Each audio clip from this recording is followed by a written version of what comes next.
கர்த்தருடைய பரிசுத்த நாமத்திற்கு மகிமை உண்டாவதாக. இன்றைய வேத வசனம் லூக்கா 1:45. விசுவாசித்தவளை பாக்கியவதி, கர்த்தராலே அவளுக்கு சொல்லப்பட்டவைகள் நிறைவேறும் என்றாள். நாம் தேவனுடைய வார்த்தையை விசுவாசிக்கும் போது அவர் அந்த வார்த்தையை நிறைவேற்றுகிறவராய் இருக்கிறார்.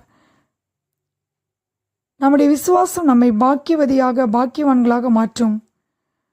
சகல பிரஸ்தாபத்தை பார்க்கலும் அவருடைய வார்த்தையை அவர் மகிமைப்படுத்தி இருக்கிறார். எபிரேயர் 11:3 நாம் வாசிக்கிறோம், விசுவாசத்தினாலே நாம் உலகங்கள் தேவனுடைய வார்த்தையினால் உண்டாக்கப்பட்டது என்று. யோவான் 1:1 வாசிக்கிறோம், ஆதியிலே வார்த்தை இருந்தது, அந்த வார்த்தை தேவனிடத்தில் இருந்தது, அந்த வார்த்தை தேவனாய் இருந்தது என்று. தேவனையும் அவருடைய வார்த்தையை நாம் பிரிக்க முடியாது.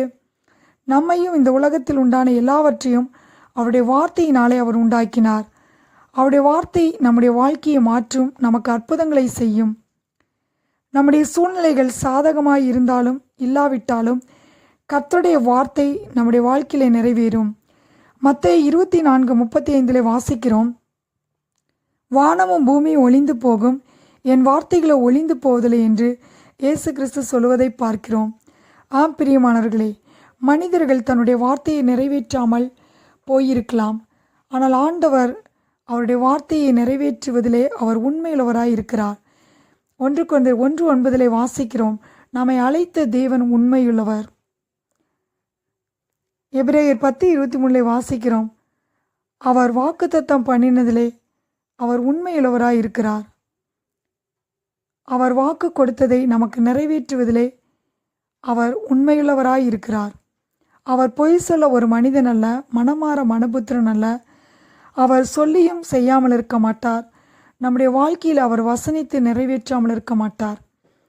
அவர் வாக்கினால் சொன்னதை தம் கரத்தினால் நிறைவேற்றுகிற தேவனாய் இருக்கிறார். ஆம் பிரியமானவர்களே, அவருடைய வார்த்தைகளில் ஒன்றாகிலும் தரையிலே விழுந்து போவதில்லை.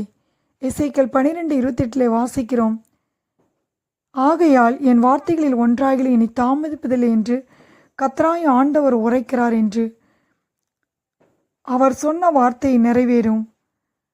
நம்முடைய வாழ்க்கையிலே அவர் என்ன காரியங்களை நமக்கு செய்வேன் என்று வாக்கு கொடுத்திருக்கிறாரோ அந்த வாக்குகளை ஆண்டவர் நமக்கு நிறைவேற்றுகிறவராய் இருக்கிறார். எரேமியா 33:14 வாசிக்கிறோம், அவர் சொன்ன நல்வார்த்தையை அவர் நிறைவேற்றுகிறவராய் இருக்கிறார். ஆம் பிரியமானவர்களே, நம்முடைய வாழ்க்கையிலே நாம் தேவனுடைய வார்த்தையை நம்பி இருக்கும் பொழுது அந்த வார்த்தை நம்முடைய வாழ்க்கையிலே அதிசயங்களை செய்கிறதா இருக்கிறது. லூக்கா 5 நாம் வாசிக்கிறோம், அப்பொழுது அந்த படகுகளில் ஒன்றில் ஏறினார். அது சீமோனுடையதாக இருந்தது. அதை கரையிலிருந்து சற்றே தள்ளும்படி அவனை கேட்டுக்கொண்டு அந்த படவில் உட்கார்ந்து ஜனங்களுக்கு போதகம் பண்ணினார். அவர் போதகம் பண்ணி முடித்த பின்பு சீமோனை நோக்கி, ஆழத்திலே தள்ளி கொண்டு போய் மீன் பிடிக்கும்படி உங்கள் வலைகளை போடுங்கள் என்றார். அதற்கு சீமோன், ஐயரே, ராமழுது நாங்கள் பிரயாசப்பட்டு ஒன்றும் அகப்படவில்லை, ஆகிலும் உம்முடைய வார்த்தையின்படியே வலையை போடுகிறேன் என்றார். அந்தப்படியே அவர்கள் செய்து தங்கள் வலை கிழிந்து போகத்தக்கதாக மிகுதியான மீன்களை பிடித்தார்கள். ஆம் பிரியமானவர்களே, நம்முடைய வாழ்க்கையிலே நாம் பிரயாசப்பட்டு ஒன்றும் கிடைக்காமல் இருக்கலாம்.